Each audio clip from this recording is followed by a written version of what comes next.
Что там, Богошелби? Магашел? Бір сэндвичпен горилла берші. Өзің алсай? Ақша жоқ қой. Әке-шешеңнен сұра. Жасым 26-ға келді. Не деп сұрайсың? Есіңде болсын. Есейіп кетсең де, сен оларға сәбисің.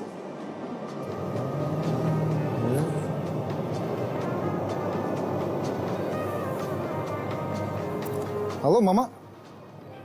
1,5 мың теңге салып жібере аласыздар ма сэндвичке? Сенің есің дұрыс па?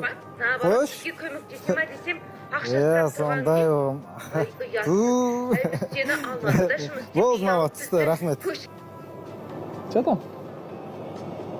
Айтпақшы, мен обед ішіп алған екенмін ғой. Обед болған жоқ па? Завтрак пен обедті бірге шықтым ғой мен. Мен қуамын тамақ ішкенімді ұмытып қала бердім. Малмын ба бірдеңемен ше.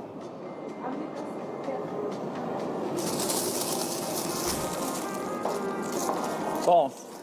Богошелби. Үш пепсиді сосын. Сэндвичті есептесеңіз. Не қыласың ба 3.05 пепси? 3.05 пепси 900 теңге.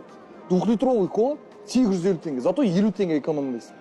Жагашылы бар ғой, финансовый неграмотностьтар бар ғой. Бедный папа, богатый папа деген оқыңдар, сол жерде осы жай жазылған. Ой, не қыласың ол 50 теңген? Садақа бересің, жақсылық жасайсың. Жақсы мысың?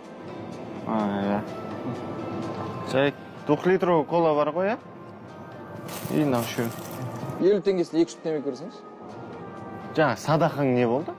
Бергесін 5 мыңдап, 10 мыңдап беру керек. 50 теңге не деп берсің? Аласашы.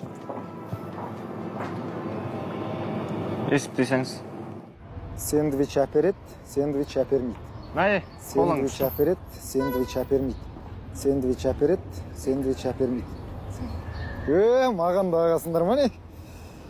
Қош. Үшеуінде саған алдық. Қойып жеш.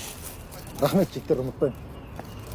Негізі, сенің де жағдайың болады әлі. Өзің қалаған сэндвич сатып алатын жағдайға жетесің бауыр. Рахмет. Арамыздағы ең жағдайы жоғы сен ғой. Қойып жеш. Кішісі де сен. Намыссыз. Кет қарны ашып тұрса өлеміз байы.